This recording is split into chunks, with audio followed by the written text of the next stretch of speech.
Mari kalau kita mau bertepuk tanganlah buat Tuhan yang ada di tengah-tengah kita. Haleluya.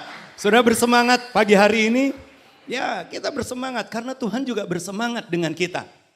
Saudara ingat ketika misalnya kalau kita melihat di dalam perjanjian lama, Tuhan mengatakan kasihilah Tuhan Allahmu dengan segenap hati, dengan segenap jiwa, dengan segenap kekuatan. Dan kabar buruknya, setiap manusia itu nggak bisa selalu utuh. 7 hari seminggu 24 jam sehari. Ya, nggak bisa utuh untuk tetap mengasihi. Ya, saya harap nggak ada terjadi. Siapa tahu mungkin begitu saudara sampai di sini, tahu-tahu sudah mikir gini, waduh kunci brankas belum saya. Aduh kunci kamar kok ketinggalan. Ya. Tubuh saudara boleh di sini, tapi pikiran saudara langsung di rumah. Pendetone anyar meneh. Orang ngerti iki khotbah dawa apa? Nek khotbah itu wah jalat iki. Ya, celaka. Tapi saya hanya mau sampaikan, itulah manusia. Kadangkala tubuh boleh di sini, tapi pikiran melayang-layang di mana-mana. Bagaimana kita mau mengasihi Tuhan dengan segenap hati, dengan segenap jiwa, dengan segenap kekuatan. Gak ada satu manusia yang sanggup. Tapi ada kabar baik, ada kabar baik. Kabar baiknya Allah berikan anak domba Allah. Yesus dia kasihi kita dengan segenap hati. Saudara ada di hatinya Tuhan. Ya, ngomong dulu, kalau itu istrimu, engkau ada di hatinya Tuhan. Kalau itu adalah suamimu, ayolah ngomong. Kadang-kala kita malu, wah aku ngerti bojoku. Coba ngomong dulu, engkau ada di hatinya Tuhan.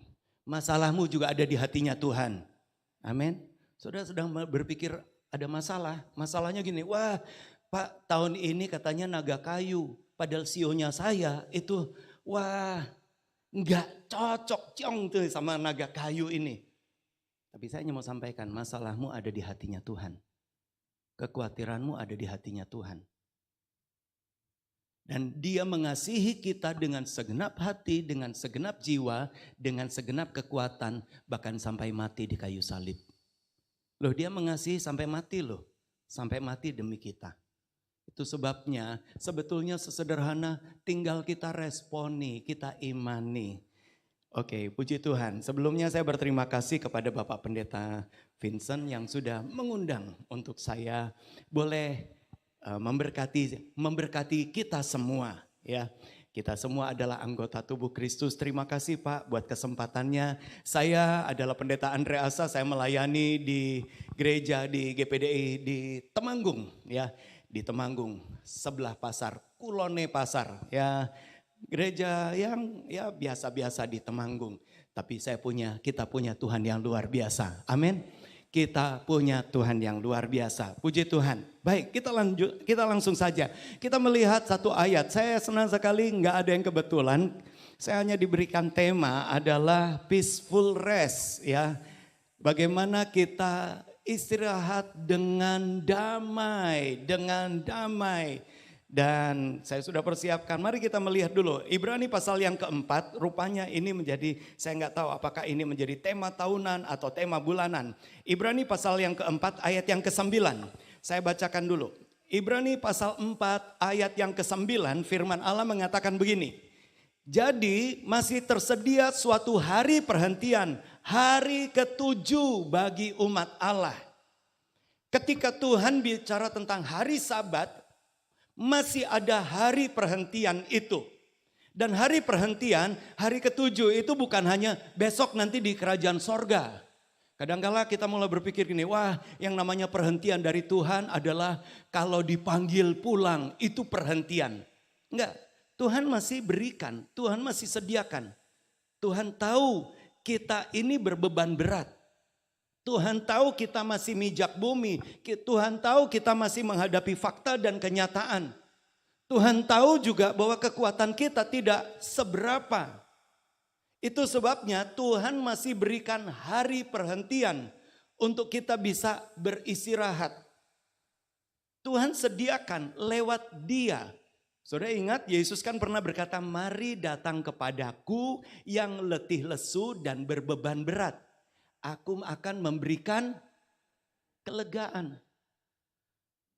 Aku akan memberikan rest. Pak, apakah berarti enggak kerja? Enggak, bukan berarti enggak kerja. Tapi kabar baiknya kalau Tuhan berkata, aku akan memberikan kelegaan.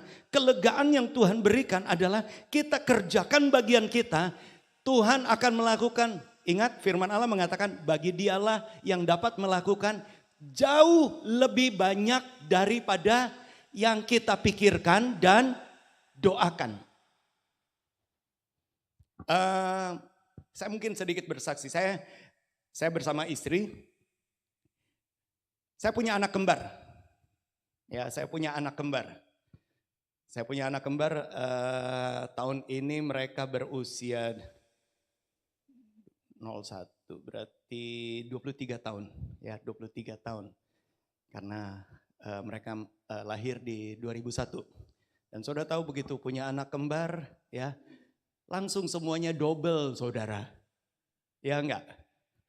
Begitu masuk rumah sakit, istri 1, dokternya 1, tapi bayarnya double.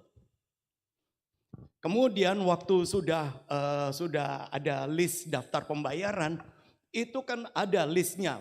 Ada termasuk visit dokter. Lah visit dokter tuh nginguknya sekali, saudara. Lihat ke kamar bayi, piye anake. Datangnya sekali, nginguk sekali, bayare loro. Rodo uri ya, maaf kalau saudara dokter, maaf, atau keluargamu dokter. Enggak, tapi memang aturannya seperti itu. Itulah anak kembar. Kemudian apa-apa serba double. Dan waktu itu sebagai hamba Tuhan saya juga mulai berpikir, aduh bagaimana nanti. Ya, tapi singkat cerita, kembali lagi, bukan berarti kemudian saya terima undian berhadiah sekian miliar, tidak. Tetapi kembali ketika kita mau responi, Tuhan berkata, aku yang akan pedulikan kamu. Tuhan benar-benar tolong langkah demi langkah. Dan singkat cerita ketika pandemi, mereka memang 2 tahun, seharusnya mereka lulus 2000 ya. 2000 ya. 2000 mereka lulus tapi mereka tidak mau langsung berkuliah. Karena mereka mulai... 2020, ya 2020 maksudnya, 2020 mereka lulus SMA maksudnya. Tapi mereka nggak mau langsung berkuliah karena mereka berkata sama aja kan nanti semua online. Akhirnya mereka tetap pelayanan, mereka di gereja, kami tetap di gereja sama seperti tadi Leon ya. Mereka juga di multimedia, ya mereka di multimedia di bagian belakang, pokoknya di balik layar, nggak pernah mau ada tampil di depan, mereka selalu di balik layar. Nah, singkat cerita ketika 2022 yang satu mereka sebetulnya akan masuk, yang satu masuk di komunikasi karena sekalipun anak kembar rupanya kebiasaannya nggak sama. Yang satu kepengennya gini, sekolah Neono kalau bisa ya nggak ada matematika. Jadi nggak seneng. Akhirnya masuknya komunikasi. Sedangkan yang satu benar-benar sukanya matematika. Ya. Sehingga dia ambil teknik penerbangan. Tadinya dia mulai, ya dia, ayah saya kepengen ke Jerman. Dan waktu itu sudah diterima. Ya, dia akan sekolah di sekolahnya mantan Menristek Habibie di Aachen, di Jerman.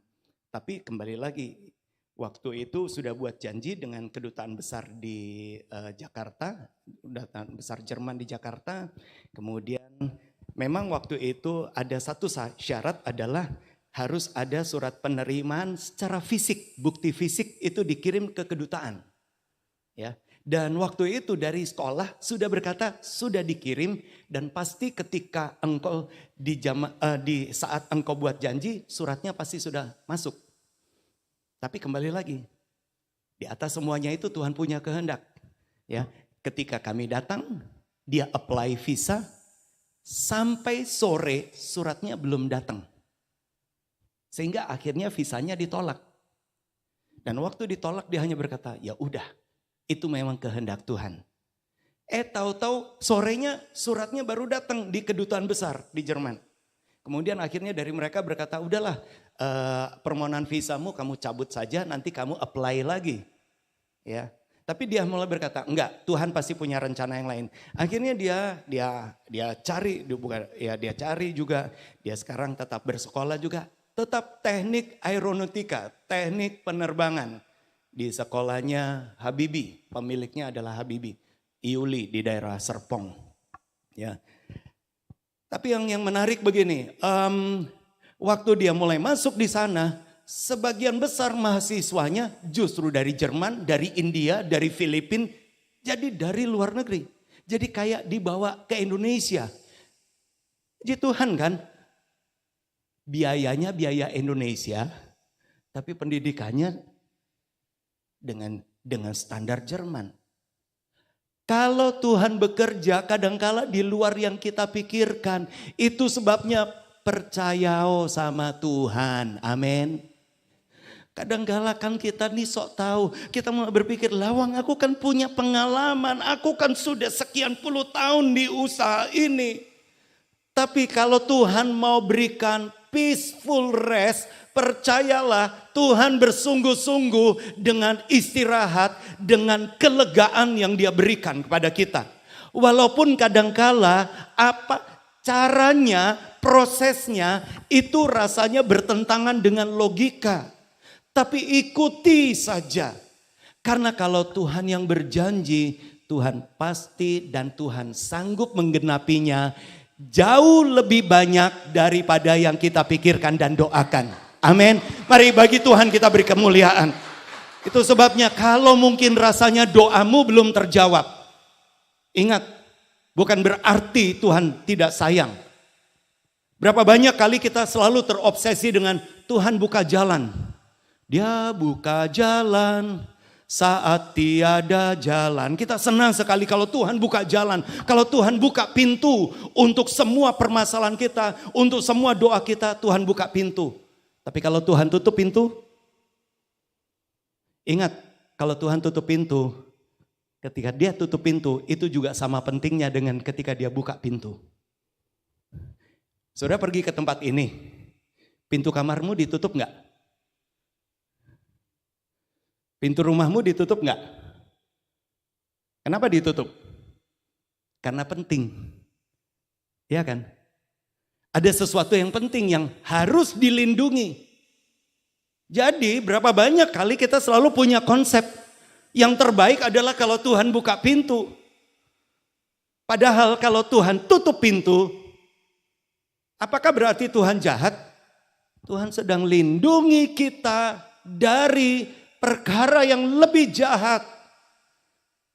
Tapi berapa banyak kali kita tuh selalu hanya bawaannya suka salah paham terus sama Tuhan. Salah paham sama Tuhan. Tapi hari ini saya yakin kita gak mau salah paham dengan Tuhan. Kita mau izinkan firman Allah yang kita imani. Membuat bukan hanya sekedar kita mengerti. Tapi firman Allah yang kita imani. Tuhan, saya tahu Engkau sedang turut bekerja. Itu sebabnya saya akan terima peaceful rest. Saya kerjakan bagianku. Dan saya percaya Tuhan kerjakan bagian Tuhan jauh lebih banyak daripada yang saya bisa pikirkan. Jauh lebih banyak. Baik, saya mau kasih contoh saja. Supaya kita lebih mudah memahaminya dari firman Allah. Dari tokoh firman Allah. Tadi kan saya selalu sampaikan juga kepada jemaat Tuhan. Berikan kepada hambamu bahasa yang sederhana. Sehingga bukan muluk-muluk. Tapi kami boleh mengerti dari kebenaran firman Allah. Coba kita melihat. Di dalam Hakim-Hakim pasal 6. Hakim-Hakim pasal 6. Sebuah kisah tentang seorang yang namanya Gideon. Ya, mungkin ada di antara kita bahkan juga diberi nama baptis Gideon. Ya, Gideon ketika dia ingat dia adalah seorang muda. Ya, dia anak seseorang yang sebetulnya ya biasa saja. Dan mereka sedang ada di dalam tindasan. Mereka ada situasinya nggak baik-baik saja ketika Gideon hidup. Tapi Gideon ketika dia Ada hidup di zamannya, dia menjadi seorang muda yang tetap ya tunduk pada otoritas. Saya hanya mau sampaikan buat orang-orang muda yang ada, kalau saudara adalah masih seorang anak, engkau masih punya orang tua, ingat, hormati orang tuamu. Tunduklah di bawah otoritas, termasuk mertua. Kok aja sinetron semua? Selama masih ada mertua, wah mertua. Saya masih punya mertua, istri saya masih punya mertua loh. Ya. Saya masih punya mertua dan mertua saya tuh masih karena kondisinya dalam kelemahan akhirnya tinggal bersama kami. Ya, walaupun mertuanya dia jadi mama saya itu tinggal bersama adik saya, tapi ya mama saya dari pihak istri itu tinggal bersama kami. Kami masih punya mertua. Ya. Selama masih punya orang tua, hormati dia. Amin. Hormati dia, kasihi dia. Jangan hanya punya cita-cita, wah nanti kalau udah meninggal baru kasih bongsing paling api. Ya. Terlambat saudara. Selama masih hidup, hormati. Karena firman Allah mengatakan di dalam hormat pada orang tua, engkau akan diberkati. Ya. Nah, kembali lagi, Gideon dia hidup, ya dia orang muda, dia punya potensi. Tapi dia masih hidup di bawah naungan otoritas ayahnya. Dan dia lakukan walaupun mereka sedang tertekan. Mereka sedang ditindas oleh bangsa Midian yang begitu luar biasa.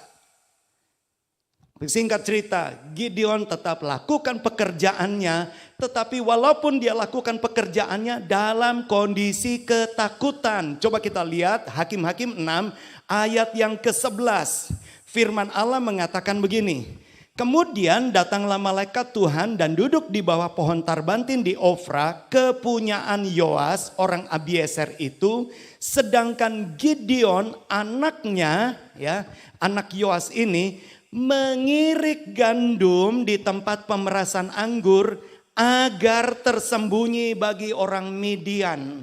Jadi Gideon tetap bekerja, tapi bekerja di bawah bayang-bayang ketakutan. Adakah di antara Bapak Ibu sebetulnya kondisimu kayak Gideon? Engkau bekerja, tapi engkau stres. Ketakutan. Gimana saya nyiasati situasi perdagangan seperti sekarang ini? Kekuatan saya Pak, SDM saya terbatas, modal saya terbatas. Bahkan sepanjang 3 tahun pandemi, rasanya sebagian besar modal saya habis. Ada kok di dalam jemaat 2020 mereka barusan menggelontorkan modal untuk membuat satu usaha. Plus kena pandemi, lockdown. Usaha misalnya apa yang sudah disetorkan nggak bisa kembali. Modal mendirikan satu tempat usaha. Tempat itu jangankan mau dijual, lawang mau disewakan nggak ada yang mau sewa. Sudah tahu kan ketika lockdown semua kita ngalami seperti itu. Sehingga ada yang mulai berkata gini, sumber daya saya yang utama itu habis. Sehingga ketika harus bekerja, sekarang sepertinya bekerja di dalam ketakutan, di dalam sampai kapan, apa saya ya cukup kuat untuk menghadapi semua ini. Ingat, jangan berharap sama dunia. Karena kalau kita mau berharap sama dunia, pabrik Boeing aja, sudah tahu? Mungkin kalau saudara naik pesawat, di dunia ini hanya biasanya dikuasai oleh 2. Kalau enggak Airbus, Boeing. Hanya itu. Dan kayaknya kalau bisa dibilang Boeing itu yang paling berjaya. Rata-rata orang kalau naik pesawat pasti pernah nikmati Boeing. Tapi saudara tahu apa yang terjadi mulai dari awal kemarin, awal tahun ya oke, itu peristiwa yang di Narita itu karena salah prosedur. Tapi kemudian peristiwa yang terjadi di Portland mulai dari pesawat baru milik dari Alaska Air. pesawat baru 3 bulan. Panel copot. Panelnya copot. Mulai dari itu kemudian Boeing 737 MAX 9 itu di-ban, nggak boleh terbang. Kemudian mulai terjadi lagi Boeing 37 MAX. Ya, karena apa? Ada beberapa skrup untuk pengendali ya ke sirip itu rupanya longgar sehingga 1400 ya, maaf, itu Boeing 737-900. Itu ada di seluruh dunia jumlahnya 1400-an itu harus di-ban, nggak boleh terbang. Kalau saudara ikuti CNBC nggak bahaya tah kalau mau naik pesawat dan pesawatnya Boeing. Sahamnya turun dan orang mulai memprediksi kayaknya ke depan dia nggak punya masa depan. Saudara lihat di dalam dunia satu perusahaan yang orang mulai berkata kayaknya nggak bisa kolaps. Nggak ada yang kekal di dalam dunia. Saudara bisa lihat Gideon sama seperti kita. Mungkin kita pun masih harus bekerja tapi kita ada di dalam tekanan. Tapi saya senang sekali Tuhan kita adalah Tuhan yang besar.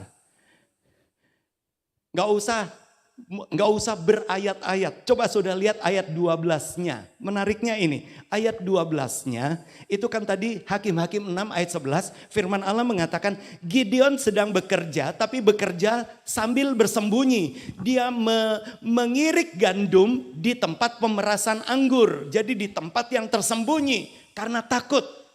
Tapi menariknya ada ayat 12. Ayat 12 ini kayaknya agak nggak masuk akal. Perhatikan ini. Malaikat Tuhan menampakkan diri kepada Gideon dan berfirman kepadanya, demikian, Tuhan menyertai engkau. Mari kita sama-sama baca sama-sama. 2, 3, mulai. Ya pahlawan yang gagah berani. Benar nggak faktanya Gideon pahlawan yang gagah berani? Dia sedang bekerja sambil ngumpet. Pahlawan yang gagah berani? Enggak. Pahlawan kesiangan orang bilang. Lawang kerja aja sambil ngumpet kok. Tapi menariknya ketika Tuhan datang kepada Gideon. Emangnya Tuhan gak bisa lihat fakta? Tuhan lihat fakta. Tapi kenapa Tuhan ngomong gini? Hai Tuhan menyertai engkau. Hai pahlawan yang gagah berani. Oh Pak, itu kan Tuhan sedang memotivasi Gideon. Tuhan gak memotivasi.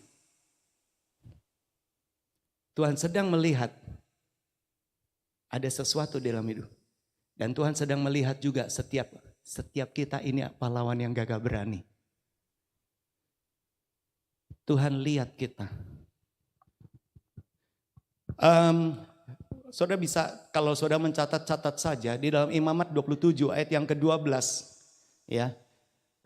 Ketika ada seseorang di dalam zaman hukum Taurat, dia mempersembahkan korban, kemudian imam memberikan assessment, memberikan penilaian. Dan seperti penilaian imam, Imamat 27 ayat 12, seperti penilaian imam, demikian juga jadinya. Ya, seperti penilaian imam, itulah yang akan terjadi. Nah, kalau saudara bisa melihat ketika Tuhan ngomong kepada Gideon, sebetulnya itu adalah asesmennya Tuhan terhadap Gideon, penilaian. Ada di antara saudara pernah mengajukan kredit, kemudian agunannya misalnya rumah atau tanah. Biasanya ada tim yang harus memberikan penilaian, benar nggak? Penilaian, assessment.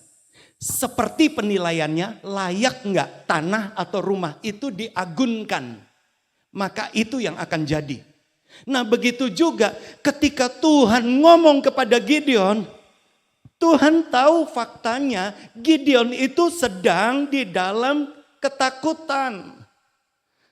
Tapi Tuhan berkata, Tuhan menyertai engkau. Ya, Tuhan lewat malaikat Tuhan mengatakan, Tuhan menyertai engkau. Engkau adalah pahlawan yang gagah berani. Itu sebabnya hari ini biarlah bukan hanya sekedar lagu yang kita nyanyikan. Biarlah ketika kita menyanyikan pujian, ingat Tuhan sedang memberikan penilaian buat kita. Aku punya Tuhan yang besar, yang telah berjanji dan selalu pasti genapi. Imanku sepakat percaya kuasanya, ku terima sekarang kemenangan darimu. Aku punya Tuhan yang besar. Dan kita sedang memperkatakan penilaian Tuhan kepada kita. Hai anakku, jangan takut. Aku tahu engkau menghadapi fakta. Tapi aku menyertai engkau. Mari datang kepadaku, nikmati istirahatku. Percayalah kepadaku. Nah, kembali lagi ketika Tuhan ngomong kepada Gideon, saudara lihat Gideon itu sama kayak kita. Coba kita teruskan ayat yang ke-13. Ayat yang ke-13, jawab Gideon kepadanya. Ah Tuhanku, jika Tuhan menyertai kami, mengapa semuanya ini menimpa kami? Kadang-kala kan kita punya argumen yang sama kayak Gideon. Kalau benar-benar Tuhan itu ada, mungkin ada pria atau wanita, ada anak muda atau orang dewasa yang hari ini engkau selalu berkata gini, ini adalah minggu terakhir saya datang ke gereja. Kalau Tuhan benar-benar ada, kenapa Tuhan gak tolong saya? Kalau Tuhan benar-benar ada, kenapa Tuhan biarkan saya harus ngalami ini? Sama kayak Gideon, Tuhan, kalau Tuhan menyertai kami, kenapa semuanya ini terjadi? Tapi kabar baiknya ya, saya senang sekali firman Allah mengatakan waktu itu Gideon sempat kayaknya dia mulai berkata, enggak mungkin. Saya ini juga yang paling muda. Saya ini juga orang. Saya ini masih manusia. Saya sendiri sedang bekerja di dalam ketakutan. Saya enggak punya kekuatan. Saya enggak punya modal. Saya enggak punya pasukan. Kenapa bilang pahlawan yang gagah berani? Adakah di antara engkau juga mulai berpikir, saya udah gak punya apa-apa. Saya hanya tinggal kerjain sendiri. Toko saya hanya kerjain sendiri. Saya kayak kerja bakti sendirian. Usaha saya sepertinya saya kerja bakti sendirian. Saya senang sekali Tuhan kita adalah Allah yang paling ahli memberikan peaceful rest. Kita teruskan dulu ya, masih di ayat 13 saya bacakan ya. Di manakah segala perbuatan-perbuatannya yang ajaib yang diceritakannya oleh nenek moyang kami kepada kami. Ketika mereka berkata, bukankah Tuhan telah menuntut kita keluar dari Mesir? Tetapi sekarang Tuhan membuang kami, menyerahkan kami ke dalam cengkeraman orang Midian. Dia mulai pakai logikanya. Dulu memang Tuhan itu dahsyat. Saya memang pernah dengar Tuhan itu besar, Tuhan itu dahsyat. Tapi sekarang kayaknya enggak terbukti. Ada di antara kita, saudara masih beribadah. Tapi pikiranmu juga ya pokoknya asal datang ke gereja aja lah. Soal percaya atau enggak, ya pokoknya asal datang ke gereja. Tapi menariknya, ada ayat 14. Ayat 14-nya ini saya senang sekali. Saya senang dengan kisah Gideon karena ada ayat 14. Perhatikan ini. Lalu berpalinglah Tuhan kepadanya dan berfirman. Firman Tuhan gimana? Pergilah dengan kekuatanmu dan selamatkanlah orang Israel dari cengkraman orang Midian. Bukankah aku yang mengutus engkau? Tuhan gak pernah berkata gini, kamu pergi. Kamu harus jadi Superman. Pakai kekuatan Naruto. Saya nggak sedang di-endorse oleh salah satu calon presiden ya. Yang pakai jaket Naruto. Enggak, saya nggak di-endorse. Oke. Kekuatan Naruto.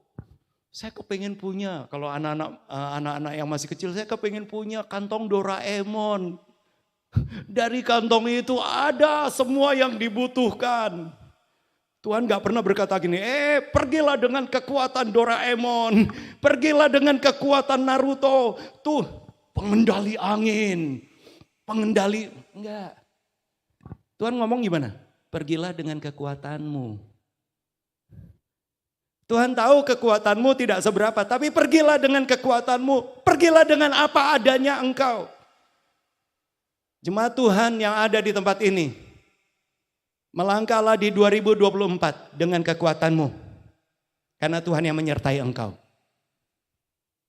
Di dalam kelemahanku, sempurna kuasamu.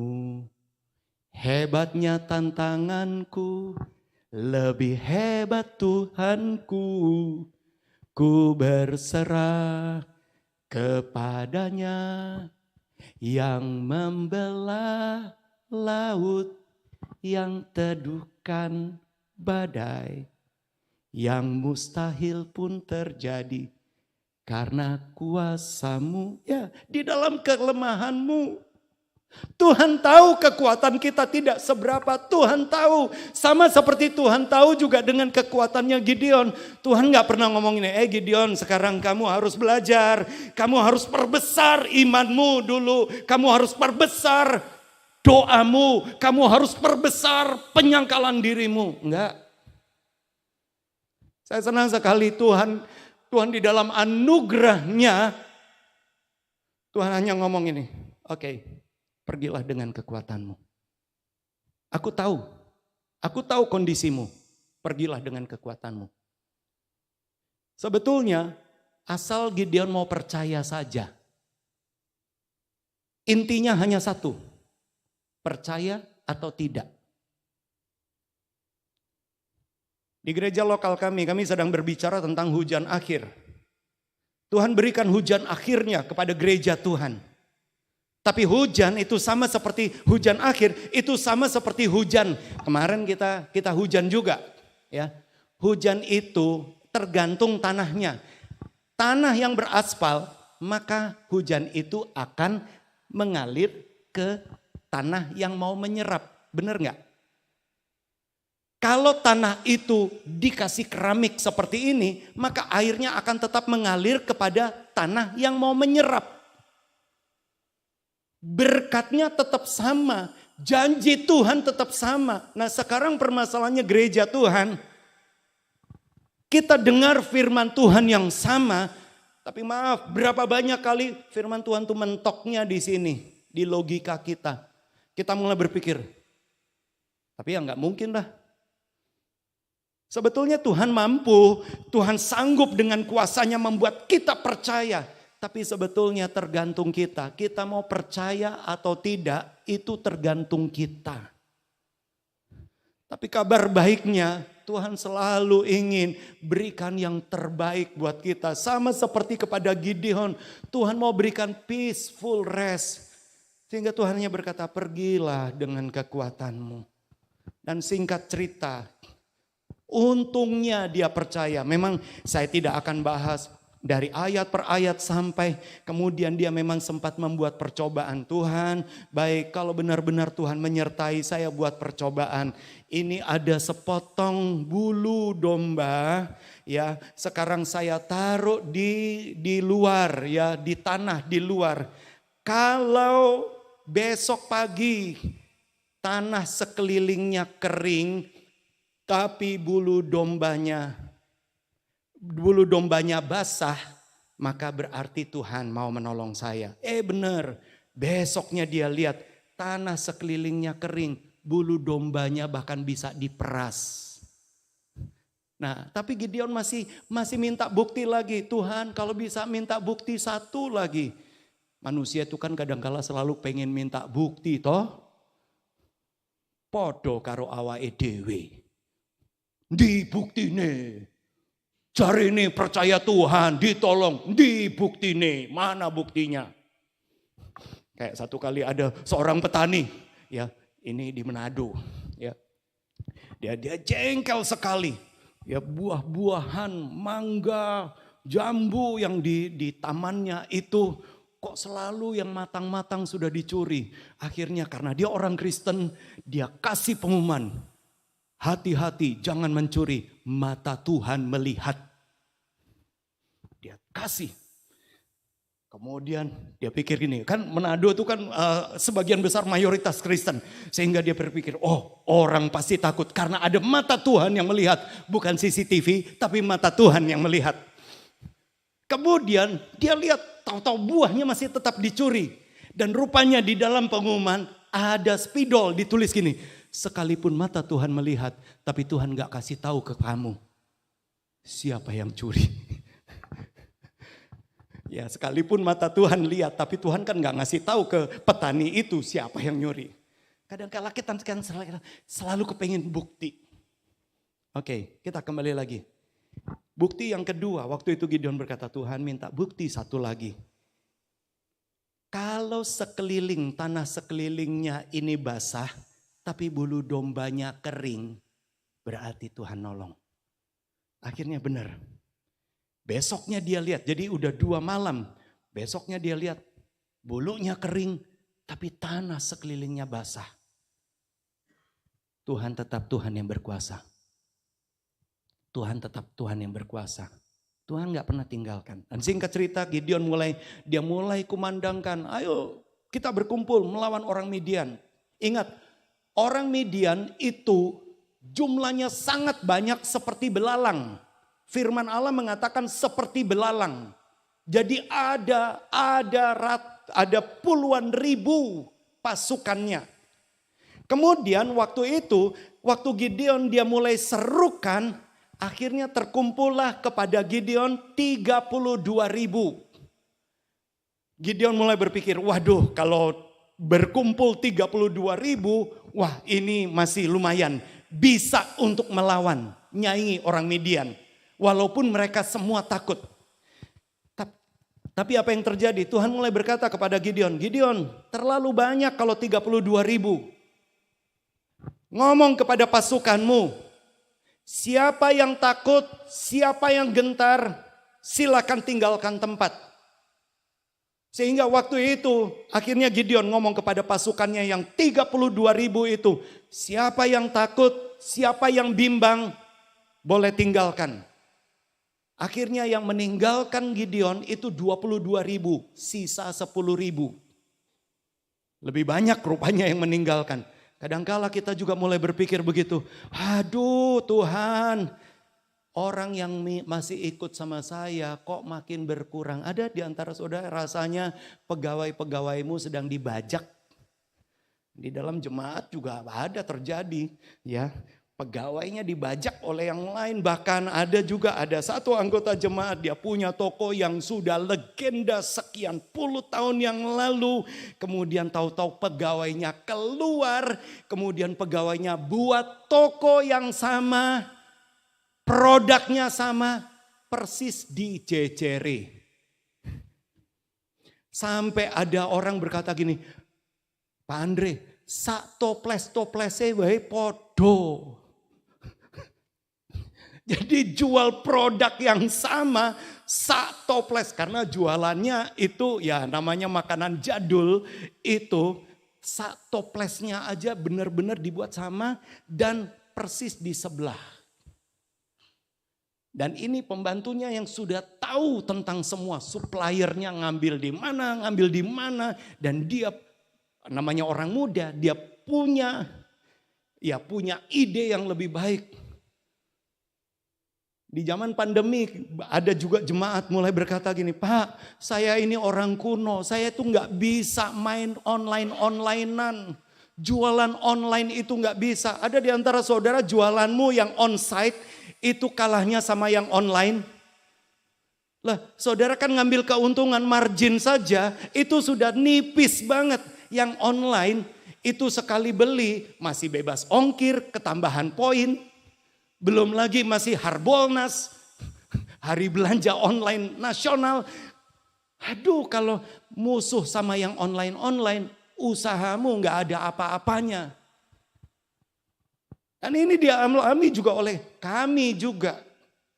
Sehingga ada jemaat mulai berkata, Pak saya ini orang kuno, saya nggak tahu harus berbuat apa.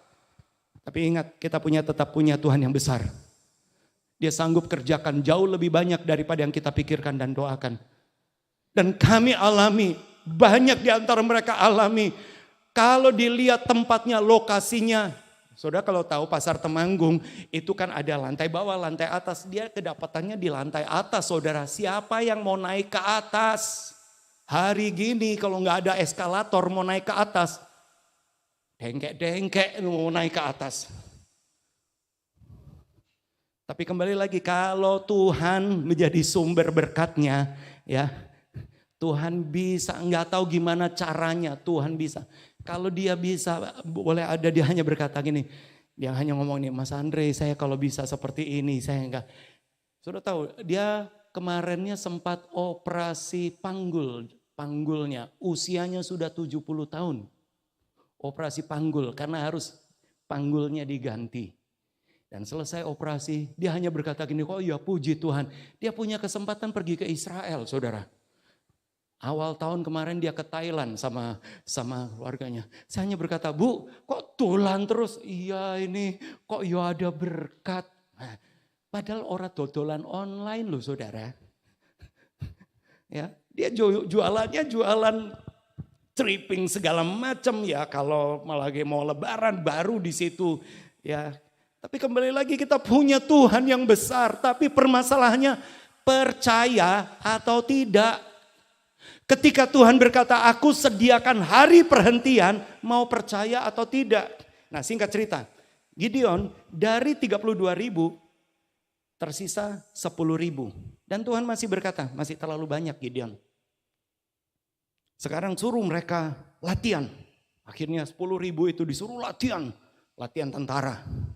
Lari-lari. Sudah lari-lari mungkin berapa kilo, push up. Ya, ada yang push upnya genah, ada yang push up sekali langsung Ada yang push up perutnya aja. Ya, karena perutnya. Oke. Ya. Tapi sesudah itu Gideon mulai baik, sekarang minum di sungai. Waktu minum di sungai, Tuhan hanya berkata, coba perhatikan bagaimana mereka minum. Kalau mereka langsung delosor, langsung minum, sisihkan tersendiri. Kalau mereka minum dengan tangannya, sisihkan tersendiri. Dan rupanya yang minum dengan tangannya hanya 300.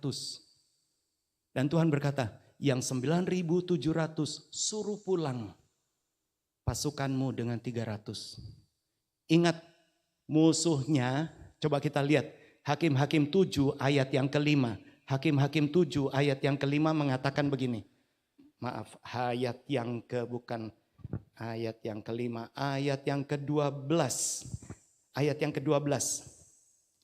Adapun orang Midian dan orang Amalek dan semua orang dari sebelah timur itu bergelimpangan di lembah seperti belalang banyaknya, dan unta mereka tidak terhitung seperti pasir di tepi laut banyaknya. Wow, musuhnya ini nggak kira-kira saudara. Pasukannya Gideon berapa sekarang?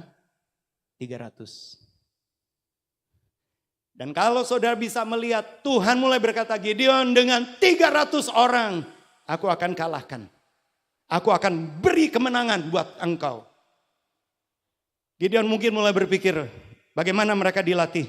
Tuhan hanya berkata, baik, persiapkan buyung, persiapkan obor, persiapkan sangkakala. Aneh, senjatanya buyung, obor. Ya, buyung itu kayak bukan kendi ya, jadi wadah dari tanah liat yang agak besar. Buyung, obor, dan sangkakala. Dan pasukannya Gideon, apa yang mereka harus kerjakan? Mereka hanya akan berteriak, tiup sangkakala, pecahkan buyungnya, sehingga obornya bisa tetap menyala. Ini kan rasanya mustahil. Mereka menghadapi, ingat, orang Midian, orang Amalek itu ini bukan bicara tentang peperangan rohani, ini peperangan jasmani. Senjata mereka senjata jasmani. Jumlah mereka juga, ayat itu tadi mengatakan bergelimpangan seperti belalang. Belum lagi unta mereka seperti pasir di tepi laut. Jadi banyak sekali. Cara Tuhan yang Tuhan suruhkan kepada Gideon, itu rasanya enggak masuk akal. Tapi hari ini jemaat Tuhan, apa yang harus kita juga kerjakan? Sangkakala itu adalah mulutmu ketika engkau memperkatakan firman. Menghadapi fakta, apa yang lebih banyak keluar dari mulutmu? Ciloko, mati aku. Benar? Wah, payah. Wah, maaf, kadangkala mungkin bahasa Jawa, modiar. Loh, bukankah Amsal 18 ayat 21 mengatakan gini, hidup dan mati tergantung mulutmu, lidahmu. Apa yang kau gemakan, engkau akan makan buahnya. Kalau engkau sedang menghadapi masalah, yang engkau imani mati atau hidup? Halo, kalau sedang menghadapi masalah, kepenginnya kematian atau kehidupan? Kehidupan. Kenapa ngomongnya mati? Kalau sedang menghadapi masalah, kita kepenginnya untung atau buntung? Untung. Tapi kenapa ngomongnya, waduh buntung aku, wah rugi aku. Saya enggak mengajari kemudian sedikit-sedikit firman, kemudian sedikit-sedikit, enggak. Tetapi kenapa enggak kita izinkan sangkakala mulut kita ini. Tuhan, di dalam kelemahan kuasa-Mu sempurna. Ketika aku enggak berdaya, kuasa Tuhan yang sempurna. Tuhan tolong saya, minimal gitu. Wah Pak, kalau pakai bahasa gitu aku kan duduk pendeta. Ya, izin aku. Berapa banyak kali kita kan merasa malu kan kalau ngomongin perkataan-perkataan demikian. Apalagi di kalangan teman-teman kadangkala ketika mulai piye. Mungkin kalau di tempat saya itu kan banyak kan pedagang. Piye pasare sepi. Wongi sing teko pancen akeh, ning sing tuku ke sepi. Loh, itu benar kan? Kenyataannya demikian, di mal-mal aja pengunjungnya banyak, pembelinya sepi. Padahal masih ada target yang harus dibayarkan. Nah, ketika situasinya seperti itu, kenapa kita hanya perkatakan sepinya? Izinkan sangkakala itu. Tuhan tolong saya. Tuhan tolong saya. Atau ya kita mulai imani firman Allah. Ya. Tuhan yang bersama kami, berjalan bersama kami. Ku tak takut, ku tak gentar, sebab Allahku bersama kami. Katakan saja imani Tuhan, saya enggak pernah sendiri, saya tetap disertai Tuhan. Jemaat Tuhan, engkau bukanlah domba yang tak bergembala. Engkau punya gembala agung. Dan gembala agung adalah Yesus Kristus. Dia gembalakan hidup kita. Amin. Gembala bertanggung jawab atas kebutuhan domba. Gembala lebih bertanggung jawab. Permasalahannya, benarkah kita akui bahwa dia gembalanya? Ataukah hidupmu adalah gembala untuk dirimu sendiri? Berapa banyak kali kita hanya berkata, lah tapi kan tanggung jawab itu kan saya yang harus begini-begini. Itu kan tanggung jawab saya, benar. Tapi bukankah kita punya gembala? Jangan hanya di gereja kita bisa berkata, Yesus gembala yang penuh kasih, ku selalu dipeliharanya. Di gereja bisa ngomong demikian, tapi kalau udah di rumah, di gereja berapa lama? 2 jam. 1 minggu itu 168 jam. Nah 166 jamnya siapa yang jadi gembala? Ketika engkau jadi gembala untuk hidupmu, ya engkau lebih bertanggung jawab. Tapi ketika bahkan di dalam pekerjaan, di dalam keseharian, Tuhan engkau tetap gembalaku. Engkau bertanggung jawab untuk hidupku. Engkau bertanggung jawab atas keluargaku. Engkau bertanggung jawab juga untuk orang-orangku. Di tempat kami ada banyak juga pedagang tembakau. Sudah tahu kan? Ada yang ngomong gini, Pak, aduh tahun ini saya tahu berapa yang masuk gudang. Itu udah nilai raport saya. Bahasanya begitu, itu nilai raport saya. Tapi saya hanya katakan, oke, itu nilai raportmu. Serahkan raportmu sama Tuhan Yesus. Nek raportmu abang, ngomong karo Tuhan Yesus. Tuhan, raportku abang. Dia hanya ngomong ini, Pak, kalau saya cuma ngidupi saya nggak apa-apa. Tapi kan di balik saya itu banyak orang-orang. Ada pekerja, ada petani, ada rekanan yang harus saya hidupi. Raport saya merah, defisit Pak. Oke. Tapi jadikan Yesus sebagai gembala. Dan gak heran, saya hanya sering kali mendengar mereka berkata gini. Mereka ngomong, ada satu yang ngomong kepada istri saya. Dia ngomong gini, Hen, dia panggil ya, karena dia cukup akrab. Hen, nek tak delok-delok aku tuh sebetulnya kalau lihat neracanya tuh defisit. Ini kok yomboh ya, intu-intuan. Intuknya apa? Intuk gudang, intuk rumah, isom bangun. Padahal kalau dia lihat, kalau lihat raportnya itu kayaknya makin lama. Sudah tahu kan, apalagi sekarang ada peraturan, bukan hanya peraturan pemerintah, desakan dari internasional bahwa tembakau harus makin dikurangi. Saya mau sampaikan Bapak Ibu, Bapak Ibu lah, siapa yang masih merokok, masih mau masuk sorga, ingat, gak apa-apa sih, tapi di sorga itu ada larangan, dilarang merokok. Kalau masih belum bisa, Tuhan berkata, wes teko nang kae lho sing genine gede. Mau? Oke, kembali lagi. Karena saudara tahu di jemaat kami juga banyak mereka yang pedagang tembakau. Mereka kelola, tapi puji Tuhan, kembali lagi. Di dalam kasih karunia Allah ketika kita mau datang kepada istirahatnya Tuhan. Singkat cerita. Kalau kembali kepada kisahnya Gideon. Hanya dengan 300 orang. Dengan cara yang gak enak. Tiup sangkakala. Pecahkan buyung. Apa buyung? Itu daging kita. Kadangkala logika ini kayak jadi buyung. Firman Allah kita simpan, tapi nggak pernah menyala, nggak pernah terlihat. Karena apa? Tertutup buyung. Ah isin, saya kan bukan pendeta.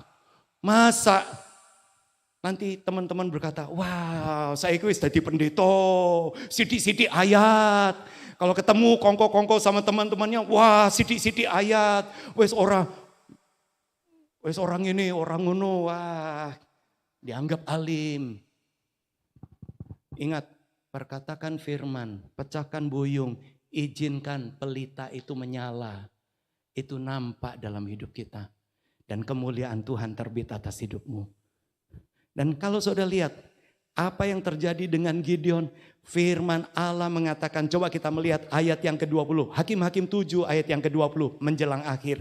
Hakim-Hakim 7 ayat yang ke-20.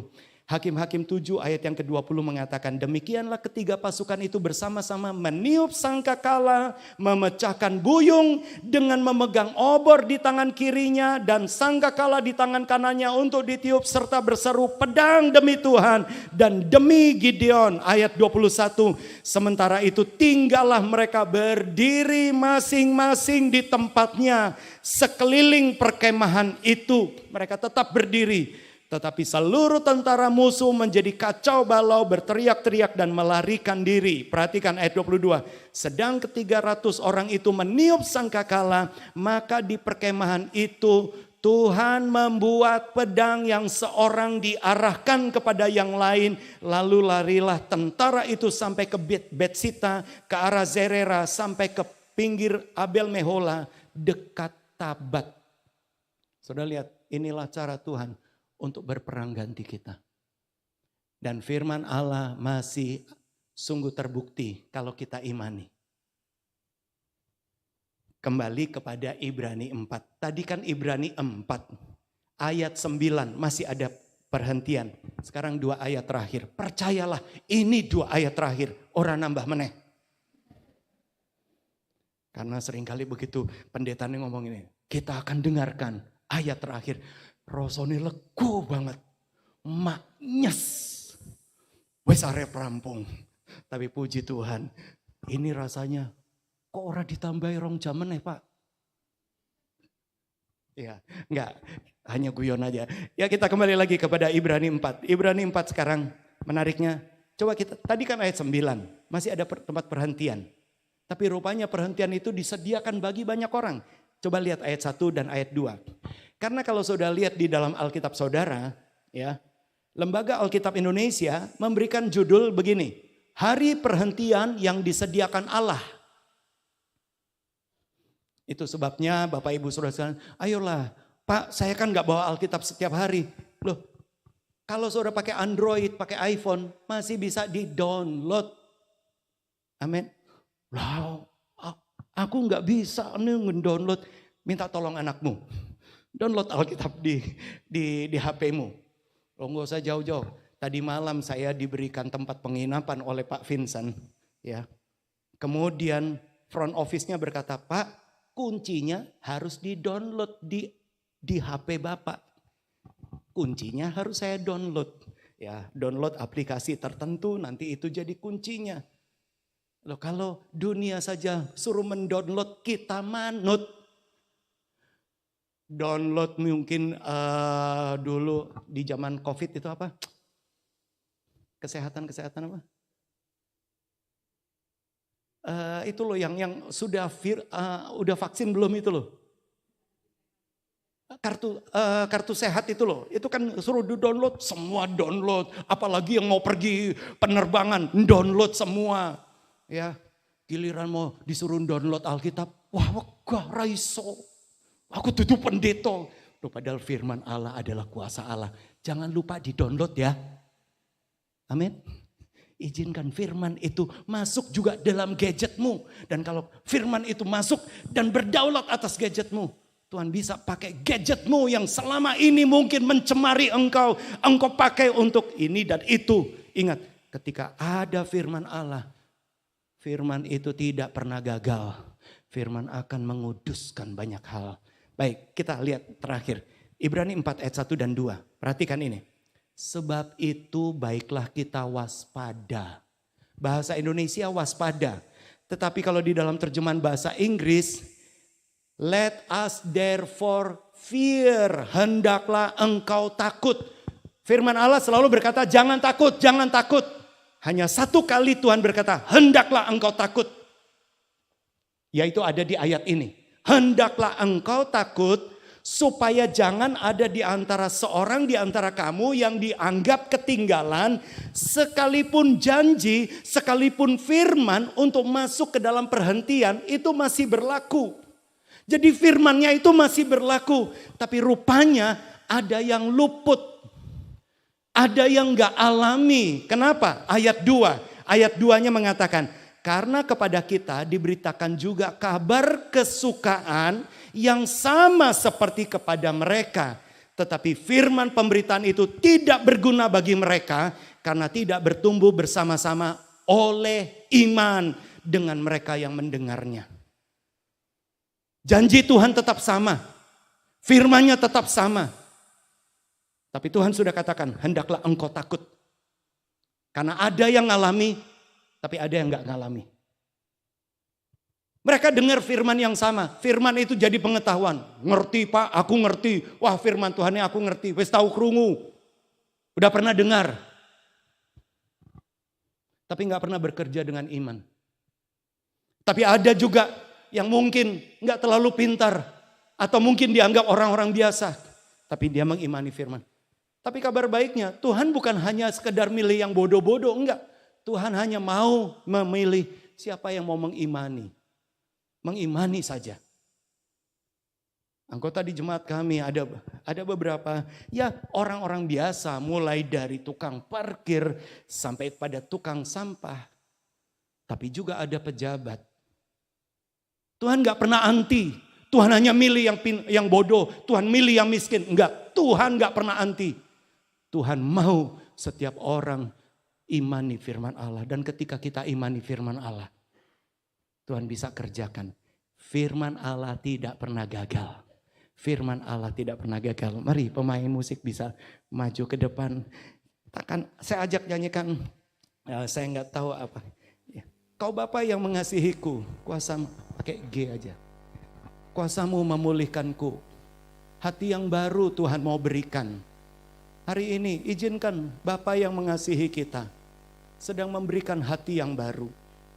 Sebetulnya sesederhana bagaimana hati yang baru itu diberikan waktu kita imani firman Allah. Percayalah, ketika firman itu kita imani, Tuhan sedang mengubahkan kita menjadi manusia baru. Kau Bapa yang mengasihiku, kuasamu memulihkanku. Hati yang baru kau berikan, untukku dapat melihat rencanamu indah. Rencanamu indah bagiku. Kau ada di setiap jalanku. Hatiku haus dan lapar akan Engkau. Kaulah segala di dalam hidupku. Di dalam hidupku.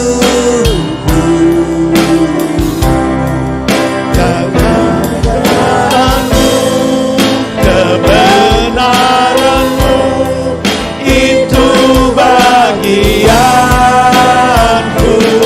Kaulah yang kupandang, kaulah yang kupandang selama hidup.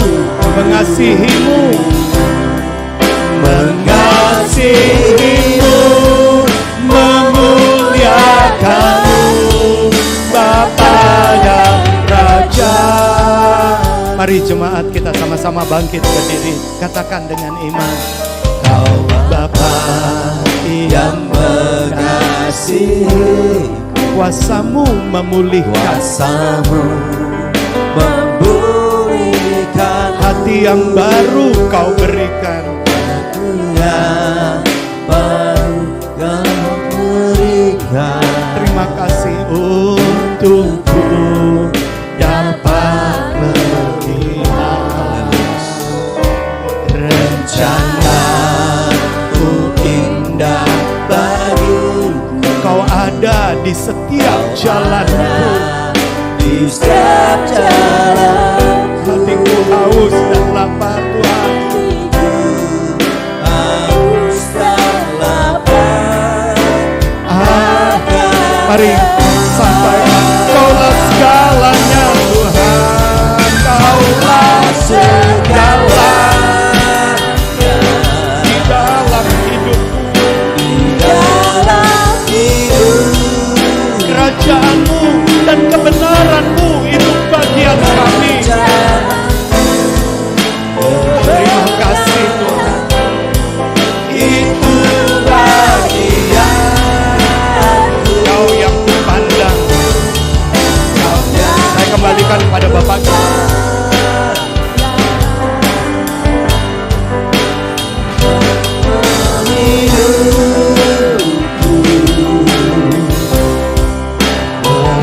Kasih-Mu memuliakan-Mu, Bapa dan Raja-Ku. Bersama-sama katakan segala. Yesus, Engkau adalah segalanya bagi kami. Engkau selalu ada di setiap musim hidup kami. Engkau yang awal, Engkau yang akhir. Engkau ada di dalam seluruh cerita kehidupan kami. Engkau adalah Yesus yang mengasihi kami. Terima kasih Tuhan. Kami bersyukur kami memiliki Yesus yang tidak pernah meninggalkan kami. Ya Tuhan, haleluya. Selama hidupku, karena kasih-Mu Tuhan, mengasihimu, memuliakan-Mu, Bapa dan Raja. Kami percaya karena kasih-Mu yang mengalir dalam hidup kami.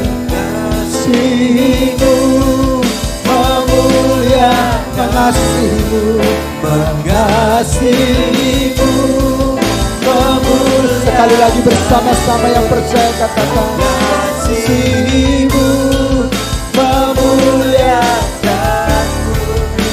Bersama-sama katakan Bapa dan Raja. Mari kita berikan tepuk tangan dan sorak-sorai yang meriah bagi Tuhan kita Yesus. Bapak, terima kasih untuk kesempatan hari ini kami boleh beribadah bersama-sama dengan hamba-Mu, suami istri Bapak Pendeta Andrew Asa dari Temanggung. Kami percaya ini bukan waktu kebetulan, tetapi semuanya ada di dalam rencana Tuhan. Dan kami percaya karena Injil-lah Tuhan mempertemukan kami di tempat ini. Terima kasih Tuhan untuk kebenaran firman-Mu yang telah memerdekakan kami. Sehingga kami percaya hari ini bahwa Tuhan mengasihi kami apa adanya. Karena kami tahu Tuhan, Engkau mengasihi kami apa adanya, Engkau menerima kami apa adanya. Tapi Tuhan kami yang besar, yang kuat, yang mulia, tidak akan pernah membiarkan kami apa adanya. Tuhan akan menyertai kami, Tuhan akan memimpin kami, Tuhan akan menolong kami di sepanjang tahun 2024. Tuhan Yesus, kami bersama-sama bersepakat berdoa, memberkati kedua hamba-Mu Bapak Ibu Pendeta Andrew Asa yang telah melayani kami. Tuhan memberkati hamba-Mu bersama keluarga dan semua jemaat yang ada di GPDI COTW Temanggung. Dan kami percaya di Temanggung juga Injil Kristus diberitakan dan banyak orang diselamatkan, banyak orang dilepaskan dan dimerdekakan. Nama Yesus ditinggikan. Terima kasih Tuhan, berkat-Mu turun atas kami semua, jemaat-Mu di tempat ini yang sudah datang, yang sudah melayani kami semua pagi hari ini. Mari semua jemaat kita angkat kedua tangan kita. Terimalah berkat Tuhan yang mengasihi kita. Tuhan yang telah menciptakan alam semesta bumi segala isinya. Tuhan Allah Abraham, Ishak dan Yakub. Tuhan Allah kita semua, Dia yang mengasihi kita. Tuhan memberkati kita. Tuhan melindungi kita. Tuhan menyinari engkau dengan wajah-Nya dan memberikan kasih karunia-Nya. Engkau terus naik menjadi kepala. Apa saja yang engkau kerjakan oleh kedua tangan-Mu dimakmurkan oleh Tuhan. Engkau menjadi kaya, semakin kaya dan menjadi sungguh amat kaya. Sehingga oleh hidup-Mu, oleh gereja ini bersama-sama oleh kita semua orang diberkati Tuhan. Tuhan menghadapkan wajah-Nya kepada kita, memberikan damai sejahtera-Nya yang melampaui segala akal dan pikiran, memelihara hati dan jiwa kita dalam persekutuan dan penghiburan oleh Roh-Nya yang kudus yang telah diutus-Nya tinggal dalam hati kita, menyertai, menolong, menghibur kita dalam segala keadaan kita dan memeteraikan kita sampai Maranatha. Tuhan Yesus datang kembali pada kali yang kedua, menjemput kita semua di awan-awan yang permai. Semua jemaat yang diberkati Tuhan, kita katakan bersama-sama, amin, amin, amin. Selamat pagi Bapak Ibu Saudara, silakan duduk sejenak. Kami bersama dengan jemaat, rohaniawan dan pengurus mengucapkan terima kasih sekali lagi untuk pelayanan Bapak Ibu Pendeta Andrew Asa. Bapak Ibu Saudara sebentar bisa bersalaman. Ya, kalau mau berfoto silahkan. Ya, kita doakan bersama melalui pelayanan kita semua, baik gereja ini maupun gereja GPDI di Temanggung, Injil Kristus bisa diberitakan, nama Yesus ditinggikan, banyak orang diselamatkan. Amin. Baik Bapak Ibu Saudara, saya rasa itu pengumuman saat ini. Tuhan memberkati kita semua. Sampai jumpa di ibadah minggu depan. Kita akan dilayani kembali oleh Bapak Pendeta Yakub Tani Wijaya dengan firman-firman yang luar biasa. Nah Bapak Ibu Saudara, di bulan ini kita mendengar Shabbat Shalom tentang perhentian yang penuh dengan damai sejahtera. Nah sepanjang bulan Februari kita akan mendengarkan di tempat-tempat mana Bapak Ibu Saudara kita semua diistirahatkan oleh Tuhan. Ada banyak tempat yang Alkitab sebutkan dan sepanjang bulan Februari kita akan diberitahukan oleh firman Tuhan tempat-tempat mana kita diistirahatkan oleh Tuhan, sehingga di tempat-tempat tersebut kita menikmati istirahat yang penuh dengan damai sejahtera. Amin. Tuhan memberkati kita. Shalom, selamat hari Minggu. Orang banyak yang hidup karena